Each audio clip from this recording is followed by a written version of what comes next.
अस्सलाम वालेकुम dear subscribers and viewers. उम्मीद करता हूँ कि आप तमाम खैरियत से होंगे और आपकी तैयारी ज़ोर व शोर से जारी होगी।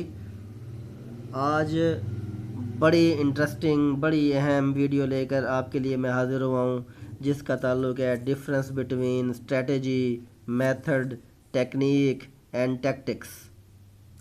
Difference between strategy, method, technique and tactics. तो दोस्तों, सब्सक्राइब करना ना भूलिएगा। वीडियो अगर पसंद आएगी तो लाइक भी ज़रूर कीजिएगा। बेल आइकन को इसलिए आप प्रेस कर लेंगे अगर पहले प्रेस नहीं किया, ताकि आपकी को मेरी वीडियो सबसे पहले मिल सके। और कमेंट सेक्शन में आपने ये लाजमी बताना है कि ये वीडियो आपको कैसी लगी है। दोस्तों, स्ट्रेटजी के बारे में पढ़ते हैं। Strategy is a plan of action to achieve a goal. That is strategy. It is long term, wider, high risk होता है इसमें। ये एक तवील जर्नी होती है, बहुत अहमियत रखती है स्ट्रेटजी। लॉन्ग टर्म थिंकिंग होती है इसमें। तो दोस्तों, स्ट्रेटजी जो है ये क्या होती है? स्ट्रेटजी एक प्लान ऑफ एक्शन होता है जो कि तवील होता है, जिसमें लंबे अरसे तक के लिए सोचना पड़ता है। और ये एक लंबा सफ़र है एक किस्म का, बहुत अहमियत रखता है प्लानिंग में, एजुकेशनल प्लानिंग में। इसमें रिस्क भी बहुत होता है, वाइडर है, ये लॉन्ग टर्म है दोस्तों ये। तो ये स्ट्रेटजी है। उसके बाद हम चलते हैं मेथड की तरफ। Method is just how to present your contents to the class. दोस्तों, मेथड सिर्फ़ और सिर्फ ये तयन करता है कि आपने जिस क्लास को जो चीज़ पढ़ानी है वो किस तरीके से पढ़ानी है। तो मेथड जो है सिर्फ़ और सिर्फ ये फ़ैसला करेगा कि आप अपने स्टूडेंट्स को किस तरीके से पढ़ाना चाहते हैं, या आपके जो स्टूडेंट्स हैं वो किस तरीके से ज़्यादा पिक कर सकते हैं, किस तरीके से ज़्यादा अच्छा रिस्पांस आपको दे सकते हैं। तो दोस्तों, टीचिंग मेथड्स जो हैं उनमें से चंद एक का जिक्र मैं यहाँ पर करूँगा, जैसे लेक्चर मेथड है, एक्टिविटी बेस्ड मेथड है, प्रोजेक्ट मेथड है, डिस्कशन मेथड है, क्वेश्चन आंसर मेथड है। दोस्तों, ये जो मेथड्स हैं ये क्लासरूम में जब आप बच्चों को पढ़ा रहे होते हैं, अपने स्टूडेंट्स को पढ़ा रहे होते हैं, उस वक्त ये मेथड्स आप इस्तेमाल करते हैं। ये शॉर्ट टर्म होते हैं किस्म के, और आप इससे इन मुख्तलिफ़ मेथड्स इस्तेमाल करने का मकसद ये होता है कि आपके बच्चे जिस मेथड से ज़्यादा बेहतर तौर पर आपको रिस्पांस दे सकते हैं, जिस मेथड से ज़्यादा बेहतर तौर पर वो चीज़ों को पिक कर सकते हैं, दोस्तों वो वाला मेथड आप क्लासरूम में अडॉप्ट करते हैं। नेक्स्ट है जी टेक्निक। तीसरे नंबर पर टेक्निक है। दोस्तों, टेक्निक क्या है? To make our teaching effective, some activity और questions are asked from the students, this is technique, और दिस इज़ कॉल्ड टेक्निक। दोस्तों, एक छोटी सी मिसाल से मैं आपको वाज़े करूँगा कि आप अपनी क्लास में इंस्ट्रक्शन दे रहे हैं, क्लास को पढ़ा रहे हैं, लेकिन आपने नोट किया आपके कुछ स्टूडेंट्स ख़ास दिलचस्पी नहीं ले रहे हैं, और वो या तो एक दूसरे से बातें कर रहे हैं, या उनके चेहरे पर बेचैनी आप महसूस कर सकते हैं, या उन्हें उबासियाँ आ रही हैं, या वो कोई और सब्जेक्ट निकाल कर बैठे हुए हैं, वो पढ़ रहे हैं, आप कोई और सब्जेक्ट पढ़ा रहे हैं। दोस्तों, उस वक्त आपने एट द स्पॉट कुछ फ़ैसले करने होते हैं जिनका ताल्लुक स्ट्रेटजी के साथ नहीं होता।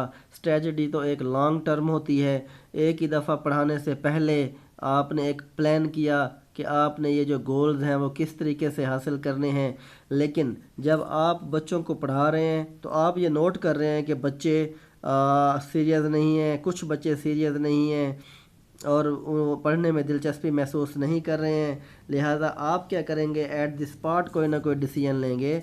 तो रोज़मर्रा ज़िंदगी से कुछ मिसालें दे सकते हैं उस टॉपिक को समझाने के लिए, उस टॉपिक को दिलचस्प करने के लिए।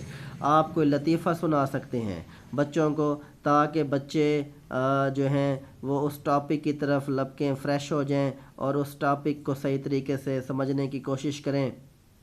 या फिर आप बच्चों से कुछ क्वेश्चन पूछ सकते हैं उस टॉपिक से रिलेटेड, ताकि उन्हें ये एहसास हो कि हमसे क्वेश्चन पूछे जाएंगे, जिसकी वजह से वो एक्टिव हो सकते हैं। दोस्तों, आप उन्हें कोई भी सरप्राइज़ दे सकते हैं कि इस टॉपिक को पढ़ाने के बाद ہم آگے جو 10 منٹ 15 منٹ بچ جائیں گے ہم گپ شپ کریں گے، اس دوران ہم کچھ نہیں پڑھیں گے۔ تو دوستو یہ جو تمام طریقہ کار جو میں نے آپ کو بتایا ہے کہ آپ انہیں روزمرہ زندگی سے کوئی مثال دے سکتے ہیں، انہیں کوئی لطیفہ سنا سکتے ہیں، ان سے کوئی کوسچنز پوچھ سکتے ہیں، انہیں کوئی انسینٹیو دے سکتے ہیں جس کی وجہ سے وہ بچے اس لیسن کی طرف اٹریکٹ ہوں، تو دوستو یہ شارٹ ٹرم ہوتا ہے۔ یہ ہر کلاس کے لیے ضروری نہیں ہوتا کہ ہر کلاس کے بچوں کا سیم بیہیویئر ہوگا یا آپ ہر کلاس میں جانے کے بعد یہی ٹیکنیک استعمال کریں گے۔ لہذا دوستو ٹیکنیک کیا ہوتی ہے؟ یہ شارٹ ٹرم ہوگی۔ دوسرا یہ ایٹ دا سپاٹ آپ نے ڈیسیجن لینا ہوتا ہے کہ آپ کے بچوں کو آپ نے زیادہ سے زیادہ بہتر پڑھانا ہے تو آپ آپ کیا طریقہ کار اختیار کریں گے یا کون سی ٹیکنیک آپ استعمال کریں گے جس سے آپ کے بچے اسٹڈی کی طرف اٹریکٹ ہو سکیں۔ دوستو فائنلی جو ہے وہ ٹیکٹس ہے۔ ٹیکٹس دوستو what is the tactics? It is at the spot, a trip, short term, a task, urgent activities. دوستو یہ ٹیکٹس ہوتے ہیں جو کہ شارٹ ٹرم ہوتے ہیں اور ایٹ دا اسپاٹ آپ نے ان کا فیصلہ کرنا ہوتا ہے، اور یہ ایک قسم کا ایک ٹرپ ٹائپ ہوتا ہے۔ جیسے اسٹریٹجی میں نے بتایا تھا کہ یہ ایک جرنی ہوتی ہے، اور اسی طرح سے جرنی کے اپوزٹ یہ ایک ٹرپ ہوگا۔ ٹرپ کا مطلب جیسے 1 ڈے ہو سکتا ہے، 2 آورز ہو سکتا ہے، 3 آورز ہو سکتا ہے۔ ایک پریکٹیکل لائف سے آپ کو اگزامپل دے رہا ہوں۔ تو یہ جو ٹیکسٹ ہوں گے یہ تھوڑے ٹائم کے لیے آپ نے ان کو اڈاپٹ کر لینا ہے۔ یہ شارٹ ٹرم ہوتے ہیں، یہ ایک قسم کا ٹاسک ہوتا ہے، اور یہ ارجنٹلی بیسس پر ان کو اڈاپٹ کیا جاتا ہے۔ کچھ نہ کچھ ایکٹیویٹیز ہو سکتی ہیں جن میں آپ بچوں کو انوالو کر سکتے ہیں۔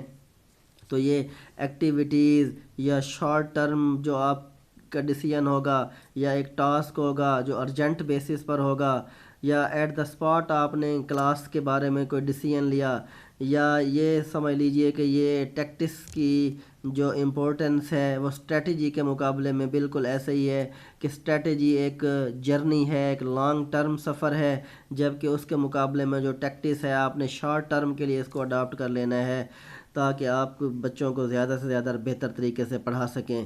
تو دوستو یہ جو کنسیپٹس تھے about the strategy, methodology, technique and ٹیکٹس، تو یہ بڑا ٹف ٹاپک تھا، اور اسے میں نے کوشش کی ہے کہ بڑے شارٹ طریقے سے آپ کو سمجھا سکوں، اور میں یہ امید کرتا ہوں اگر آپ کو اس میں کچھ پرابلمز ہیں یا تو کمنٹ سیکشن میں مجھے کمنٹس کریں گے، یا پھر آپ اس ویڈیو کو 2-3 بار دیکھ لیں گے، اس کے بعد انشاءاللہ تعالی یہ جو ٹاپک ہے آپ کو اچھی طرح سے کلیئر ہو جائے گا۔ نیکسٹ ویڈیو تک کے لیے میں آپ سے اجازت چاہوں گا۔ اللہ حافظ۔